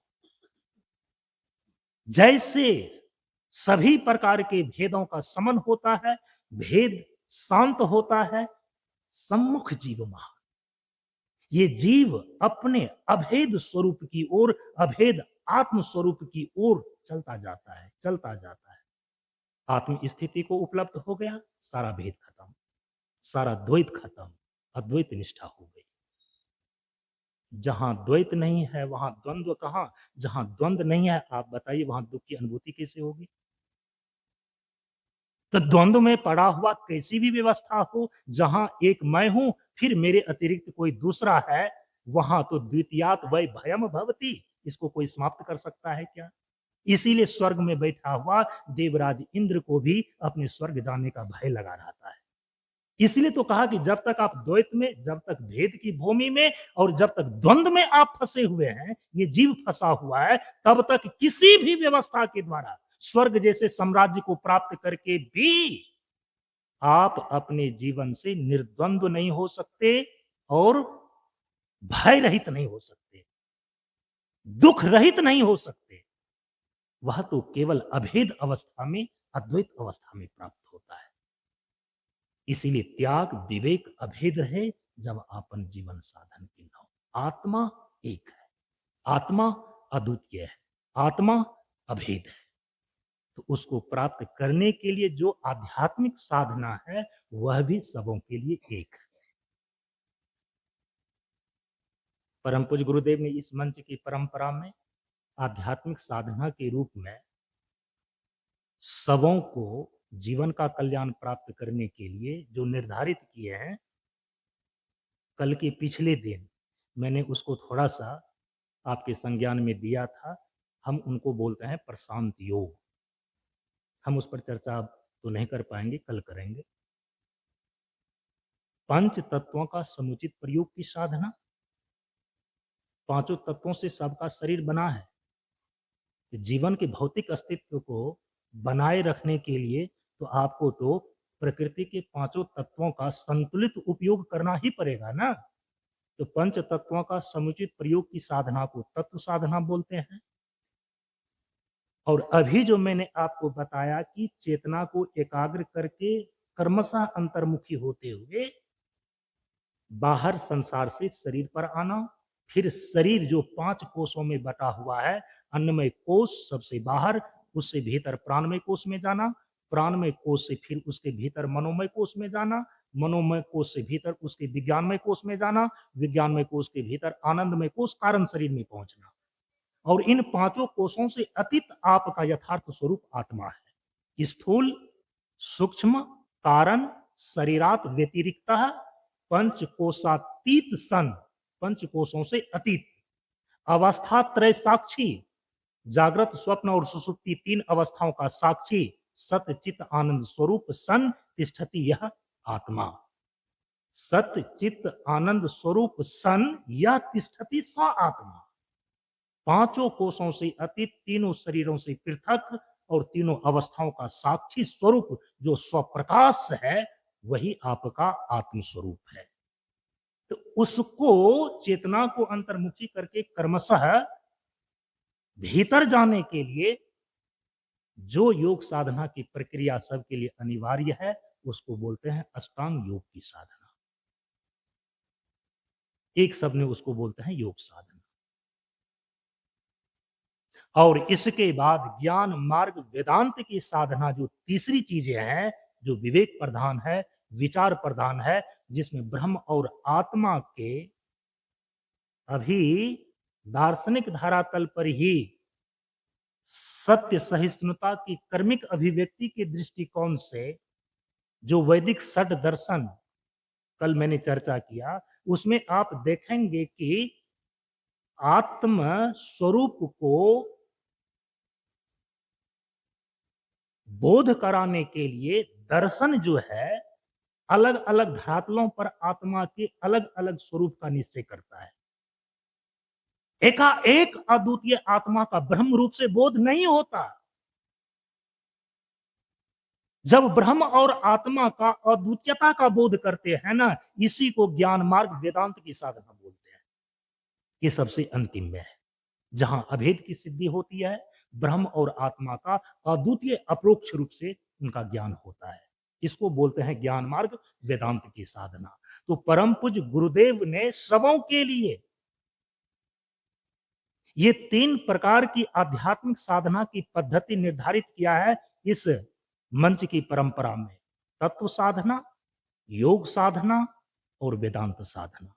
इसी तीनों साधना को एक शब्द में बोलते हैं प्रशांत योग। प्रशांत योग क्या है? ये साधना की त्रिवेणी है, जिसमें साधना की 3 धाराएं आकर के समन्वित होती है। तत्व साधना की धारा, योग साधना की धारा और वेदांत साधना की धारा। इसके अंदर कौन कौन चीजें गुरुदेव ने बतलाई है, मैं कल इसकी चर्चा कर दूंगा।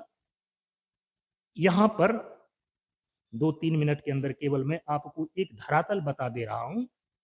परम पूज्य गुरुदेव ने इस मंच की परंपरा में आध्यात्मिक साधना की यात्रा को पूरा करने के लिए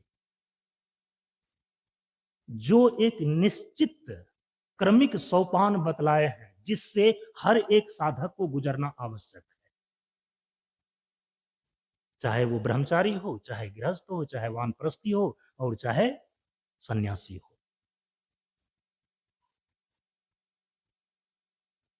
पहले क्या होता है?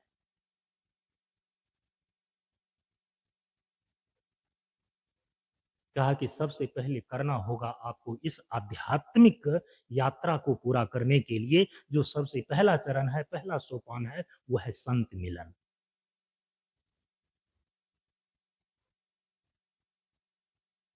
संत महापुरुषों का संग तो आपको करना ही होगा। केवल स्कूल और कॉलेजों की पढ़ाई से ये काम पूरी होने वाली नहीं है। जो सत्य को उपलब्ध महापुरुष है, जिनको सत्य का ज्ञान है, सत्य स्वरूप आत्मा में जिनकी अवस्थिति हो चुकी है, ऐसे महापुरुषों का संग तो सबसे पहले आपको करना होगा। तो संत मिलन ये सबसे पहला चरण है। किसी भी साधक का जो आध्यात्मिक यात्रा पूरी होती है, 7 चरणों में पूरी होती है। और इस मंच परंपरा में वो 7 सोपान क्रमिक रूप से इस प्रकार से निर्धारित किए गए हैं। पहला है संत मिलन और इसके बाद दूसरा सोपान है सत्संग श्रवण। अब संत मिलन तो हो गया, अब संत के मिलन में संत के सामने यदि संसार की ही कामनाओं की पूर्ति करने की इच्छा लेकर के आप जाते रहे, तो आपकी आध्यात्मिक यात्रा पूरी नहीं हो सकेगी। सत्संग का वहां श्रवण करें। ऐसा नहीं कि संत से गए, मिले, दर्शन प्रणाम किया, आशीर्वाद लिया और चल दिया। उनके शरण में बैठ करके सत्य का आप विचार सुनिए। इसको बोलते हैं सत्संग श्रवण। ठीक है, बहुत काल करिए सत्संगा, तब होहि भव भ्रम भंगा। बिना सत्संग लंबे समय तक किए आपके संसार और गलत मान्यताओं का भंजन नहीं होता। तो आप तीसरे चरण में पहुंचेंगे। तीसरा सोपान है योग प्रशिक्षण। परम पूज्य गुरुदेव ने तो इस मंच की परंपरा में यही क्रम निश्चित किया है। दूसरी जगह पर दूसरा क्रम है। जब तक आप उनका पहले चेला नहीं बन जाते हैं तो वो क्या मजाल की एक अक्षर भी साधना का बता दें, एक मंत्र भी नहीं देंगे आप। लेकिन गुरुदेव की मंच परंपरा में है कि पहले प्रशिक्षण इसके बाद दीक्षण, पहले प्रशिक्षण इसके बाद होता है दीक्षण, दीक्षा। लेकिन योग प्रशिक्षण भी उसी को केवल दिया जाता है जो पहले किया है सत्संग का श्रवण। हम लोगों ने अपने मंचों पर गुरुदेव का 21 दिनों तक सत्संग का श्रवण किया, इसके बाद योग प्रशिक्षण में सम्मिलित किए। ये नियम है इस मंच का, समझ रहे हैं। मुझे तो लगता है कि दूसरे सप्ताह में, पहले सप्ताह के अंदर ही मैंने प्रश्न कर दिया था प्रवचन सुन करके कि बाबा मैं आपका शिष्य बनना चाहता हूं, क्या करना पड़ेगा मुझे। क्योंकि मैंने सुना है कि आप शिष्य नहीं बनाते हैं। नहीं बनाते हैं तो क्यों नहीं बनाते हैं, और बनाते हैं तो मुझे क्या करना पड़ेगा। एक प्रश्न के अंदर अवान्तर 3-4 प्रश्न थे। परम पूज्य गुरुदेव ने मुझे बुलाया और लिख करके उत्तर भी दिए, और उत्तर में केवल इतना ही उन्होंने कहा, निरंतर प्रवचन सत्संग का श्रवण करते रहो और समय का इंतजार करो। 21 दिन के बाद परम पूज्य गुरुदेव घोषणा करते हैं कि जिन्होंने 21 दिनों का सत्संग श्रवण कर लिया है, अब मैं आज से उसको चयन करके योग साधना का प्रशिक्षण दूंगा। तो सत्संग श्रवण के बाद जो है कि तीसरे सोपान में आध्यात्मिक यात्रा के तीसरे पड़ाव में चीजें आती है इस मंच परंपरा में, योग साधना प्रशिक्षण। 21 दिनों के योग साधना प्रशिक्षण के बाद अंतिम में जब उस चक्र की पूर्णाहुति होने लगती है तो गुरुदेव तब अंत में देते थे दीक्षा। और 42 दिनों के सत्संग श्रवण से, योग साधना के प्रशिक्षण से आपके भीतर चेतना का इतना परिष्कार हो गया रहता है, आपकी बुद्धि और विवेक में इतनी समझ आ गई होती है कि जीवन का कल्याण और जीवन जीने की सही दिशा बिना गुरु का नहीं हो सकता। तो आप गुरु का वरण तो करते ही करते हैं। तो गुरु का वरण, और जो गुरु का वरण, क्योंकि ये जरूरी नहीं है कि जितने लोगों ने योग प्रशिक्षण लिया है सबको दीक्षा मिल ही जाएगा। सबको तो दीक्षा नहीं मिलती। गुरु का वरण ये चौथा सोपान है। आपके आध्यात्मिक यात्रा का ये चौथा पड़ाव है जब आप गुरु का वरण करते हैं। और यहां पर आप सावधानी रखना, ध्यान में रखना कि यदि आप सोचते हैं कि संत मिलन बराबर ही गुरु का वरण है, नो। दोनों स्थिति अलग अलग है। संत में श्रद्धा का भाव किसी को भी हो सकता है, लेकिन उन्हीं संत महापुरुषों में किन्हीं एक को गुरु के रूप में वरण करना और अपने जीवन का उनको मार्गदर्शन के रूप में मार्गदर्शक घोषित करना, ये अलग चीज है। इसीलिए भगवान ने कहा ना, प्रथम भक्ति संतन कर संगा। लेकिन बाद में क्या अलग से बोले, गुरु पद पंकज सेवा तीसरी भक्ति अमान। प्रथम भक्ति संतन कर संगा, संत मिलन तो प्रथम भक्ति है, लेकिन उन्हीं संतों में से जब हम उनको गुरु के रूप में वर्ण करते हैं, अपने जीवन की नैया को जिनके हाथों में सौंपते हैं, वे हमारे गुरु होते हैं। ये भव सागर में हमारे जीवन की नैया तो डमाडोल है। अब मैं अपने जीवन की नैया को आपके हाथों में सौंपता हूं, अपने जीवन रूपी नाव के नाविक आपको मैं बनाता हूं। जो कि भगवान श्री राम ने अयोध्यावासी को समझाया ना, सदगुरु दृढ़ नाविक, करणधार सदगुरु दृढ़ नावा। आपके जीवन के दृढ़ नाविक तो आपके जीवन के सदगुरु हैं। और ऐसे सदगुरु का जब वर्ण करते हैं, आपके आध्यात्मिक यात्रा का ये चौथा पड़ाव होता है। अब ये देखना है कि आप आध्यात्मिक यात्रा में किस पड़ाव तक पहुंचे हैं।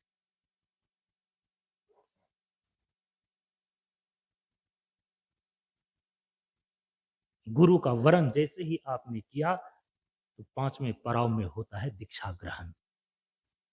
और दीक्षा ग्रहण का सीधा अर्थ होता है कि अब आप अपने जीवन में आत्म कल्याण के लिए जो निर्धारित आध्यात्मिक साधना है, उसको करने के लिए आप कृत संकल्पित हो गए। बाबा ने कहा दीक्षा का अर्थ होता है दो जोर इच्छा, दो माने देना, इच्छा माने अपनी इच्छा को। आध्यात्मिक साधना के लिए आप संकल्प जो ले रहे हैं ना, उसी का नाम है दीक्षा। किनके साक्षी में? सदगुरु के साक्षी में। ये पांचवा पड़ाव हो गया, ये पांचवा सोपान हो गया, पांचवा चरण हो गया, दीक्षा ग्रहण।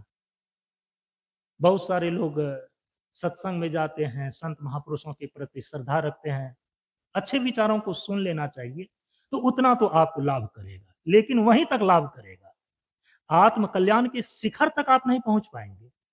ये चरण है। पहला चरण तक कोई गया, कोई दूसरा चरण तक गया, कोई तीसरा चरण तक गया। पांचवा चरण है आध्यात्मिक यात्रा का, क्या? दीक्षा ग्रहण। छठा चरण क्या है? छठा सोपान क्या है? वो परम पूज्य गुरुदेव दीक्षा देने के बाद तुरंत ही संकल्प ही करा देते हैं। आज भी हम लोग जब दीक्षा देते हैं ना, तो दीक्षा देने में संकल्प कराते हैं। बोलिए, दीक्षा का अर्थ दीक्षामयी जीवन है। यही संकल्प है यहाँ का। जो दीक्षा लेने के लिए जा रहे हैं ना, इसी दीक्षा के अनुकूल हम अपना जीवन जिएंगे। मैं ये संकल्प लेता हूं आज। ये नहीं कि सुनते हैं निगुरा होकर के नहीं मरना चाहिए, बिना गुरु का मरेंगे तो नरक जाएंगे, इसलिए गुरु को बना लो। इसलिए दीक्षा नहीं लिया जाता है, इन नरक के भय से बचने के लिए। अरे गुरु से दीक्षा लिया जाता है कि हम अपने जीवन में अपना आत्म कल्याण कर सकें। और आत्म कल्याण तभी होएगा जो गुरु ने दीक्षा में आध्यात्मिक साधना के सूत्र आपको बताए हैं, उनको करने से। तो आपका ये छठा चरण बनता है। दीक्षा का अर्थ दीक्षामयी जीवन। तो दीक्षामयी जीवन, दीक्षा लेना अलग चीज है और दीक्षामयी जीवन होना अलग चीज है। दीक्षामयी जीवन जिसका हो गया है ना, अब उनके जीवन की धाराएं चलती है कैसे? साधन से, संयम से और योग से। जीवन धाराएं चले साधन, संयम, योग से। और ये पहुंचेगा कहां? ये करते करते अंतिम में आएगा सातवां चरण। और वो सातवां चरण चरण नहीं है, लक्ष्य है। सातवां चरण चरण नहीं है, वो शिखर है। हिमालय की यात्रा करने के लिए जाते हैं तो छोटी छोटी पहाड़ियों को पार करते करते अंत में हम हिमालय के शिखर पर पहुंच जाते हैं। और सातवां जो चरण है ना आध्यात्मिक यात्रा का, वह है ब्रह्मात्म दर्शन, स्वरूप दर्शन, ईश्वर दर्शन, भगवत दर्शन। भक्त लोग भगवत दर्शन बोलते हैं, योगी लोग स्वरूप दर्शन बोलते हैं, और वेदांती लोग ब्रह्मात्म दर्शन बोलते हैं। सनातन धर्मी लोग ईश्वर दर्शन बोलते हैं। बात एक है, ईश्वर दर्शन आध्यात्मिक यात्रा का ये शिखर है। स्वरूप अवस्थिति, स्वरूप दर्शन, स्वात्म दर्शनम, यही आपके आध्यात्मिक यात्रा का अंतिम शिखर है, जहां पहुंच करके जीवन के सारे द्वंद्व, जीवन के सारे द्वैत, जीवन के सारे दुख मिट जाते हैं, अद्वैत की सिद्धि हो जाती है। परम पूज्य गुरुदेव ने इस मंच की परंपरा में आध्यात्मिक यात्रा का जो है ना, ये 5 सोपान क्रमिक रूप से निर्धारित किए हैं। इसको ध्यान में रखना चाहिए, इस पैरामीटर को। पहला, संत मिलन। दूसरा, सत्संग श्रवण। तीसरा, योग प्रशिक्षण। चौथा, गुरु का वरण। चौथा, दीक्षा ग्रहण। पांचवा, दीक्षा ग्रहण। छठा, दीक्षामय जीवन। और सबसे अंतिम में सातवां, ब्रह्म दर्शन, ईश्वर दर्शन, स्वरूप दर्शन, ईश्वर भगवत दर्शन। यहां जीवन पूर्ण हो गया। अब मैं थोड़ा सा आपको कल यही बताऊंगा, अधिकांश लोग यहां पर जो है सत्संग का, संत मिलन करके, सत्संग का श्रवण करके, योग का प्रशिक्षण पा करके, गुरु का वरण करके और दीक्षा भी ग्रहण कर चुके हैं। और जो नहीं किए हैं तो वो करने की तैयारी में होनी चाहिए उनको। और दीक्षा ग्रहण करने के बाद जो आपको आध्यात्मिक साधना बतलाए गए हैं, वो सबके लिए तो एक ही है। जो दीक्षा ब्रह्मचारियों को मिला है, वही दीक्षा गृहस्थों को मिला है, वही दीक्षा स्त्रियों को मिला है, वही दीक्षा पुरुष को मिला है, बच्चों को भी वही मिला है। क्योंकि आध्यात्मिक साधना, आत्म कल्याण करने का साधना, वो अलग अलग नहीं होता है, वह एक होता है। और उसी के स्वरूप को हम लोग यहाँ पर प्रशांत योग के नाम से पुकारते हैं। हर एक परंपरा का अपना अपना शब्दावली होता है। आपको अपने मंच की परंपरा के शब्दावली से तो आपको परिचित होना होगा, प्रयोग करना होगा और दूसरे को भी बताना होगा। प्रशांत योग सबके लिए जरूरी है।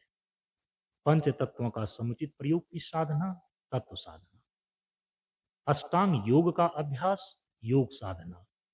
और फिर जिससे अद्वैत अभेद की सिद्धि होती है, ब्रह्म और आत्मा का अप्रोक्ष ज्ञान होता है, वो वेदांत साधना। उसके 5 चीजें हैं, मुख्य रूप से 5 अभ्यास हैं। कल मैं आपके ध्यान में दे दूंगा। आज अपनी वाणी को परम पूज्य गुरुदेव के श्री चरणों में नमन करते हुए यहीं पर विराम देते हैं।